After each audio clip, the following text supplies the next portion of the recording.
Thank you everyone for taking the time to tune in today. Today's episode of the Topping Show is proudly sponsored by Topping Technologies. Topping Technologies is an IT value-added reseller and services company with a special proficiency in IT security. Heck, I see their founder at least twice a day, guys, so he's quite handsome and brilliant. He's me, see, that's the joke. If you're an IT leader or business owner, reach out to the team at sales@toppingtechnologies.com. Also, still giving away a free flamethrower with every IT purchase with Picatinny rail adapter, so you can mount it to any standard AR-15 like all awesome accessories can be. Go to toppingtechnologies.com and click the flamethrower button to learn more and see me shooting a flamethrower. And lastly, trying to get to 6,000 subscribers by the end of the month, so if you can click that button and tell your friends, I would greatly appreciate it. Now going over to the business part of the podcast, you have Ford sales jumping up despite record recalls. They've had over 40 recalls and the year is just barely halfway done. It's as if they want to outdo their record, but nevertheless, this is brought to us thanks to a writer at CNBC, which somehow still in business, specifically Michael Wayland. And they say, quote, Ford reports 16% sales increase in May amid employee pricing and tariffs, which again is ridiculous. I'm sorry, I should put a visual disclaimer up there. You have to look at a Ford vehicle, which mostly look god awful, but nevertheless, it is on the screen now, and some people might argue it's slightly more attractive than me. Granted, it might be a low bar, but nevertheless, they say, quote, sales for the Detroit automaker were led by a 17.2% increase in purchases of its vehicles with traditional internal combustion engines, as well as a 29% jump in hybrid models. Oh, they know that, whoa, this is why you need the gas engines, because that's where the profit comes from. Those effects and those gains offset a 25% decrease in the sales of EVs, notably the electric Ford F-150. The Ford F-150 compared to May in 2024. Yeah. Apparently, people don't want a disposable vehicle. Well, I should clarify, even more disposable vehicle than the average Ford vehicle, which is saying something.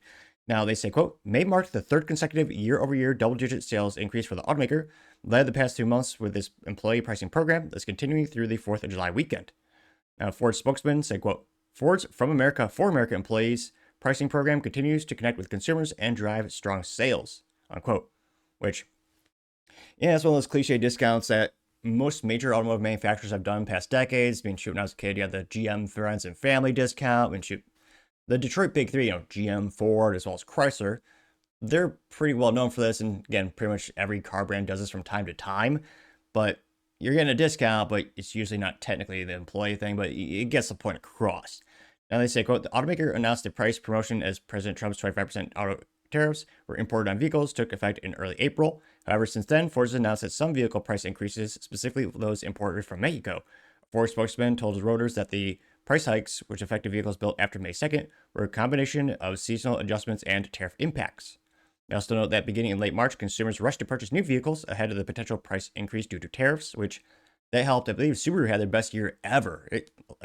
Or was it Mazda? One of the two. I mean, there was a nice uptick in sales before the tariffs actually took place.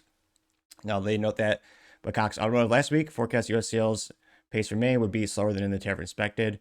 They say that Cox forecast the May seasonally adjusted rate or sales rate to be about 16 million, up slightly from a year, but a significant decline from March pace of 17.8 million and April's 17.3 million. They did know that sales volume in May expected to rise 3.2% from last year and 2.5% from the prior month, assisted by one additional selling day, according to Cox Automotive Research. Which, again, I'll give Ford credit. I'm baffled that people are still buying these vehicles. Because again, even with these discounts, you're still going to have to repair the damn thing because eventually it'll be out of warranty, come out of your pocketbook. But again, this pricing program is apparently working because they're selling, these vehicles hand over fist. It's pretty impressive. I don't know anyone personally has bought a Ford vehicle in the past, couple of years, but yeah, I'm utterly perplexed. They're half the content of the Business Blunder part of the show is usually Ford, and yet they keep going and going. So let me know. Sounds like sales are booming. Do you know anyone who's actually purchased a Ford vehicle in the past, fiscal quarter? Then what did they buy? Let me know in the comments your thoughts, because as always, be fascinated to hear what you have to say. Thank you everyone for taking the time to tune in today. Again, trying to get to 6,000 subscribers by the end of the month. So if you click that button, I would greatly appreciate it. Also, give me a thumbs up, thumbs down, or comment. It's a great way to give me some additional feedback, letting me know how I can make the show better and better.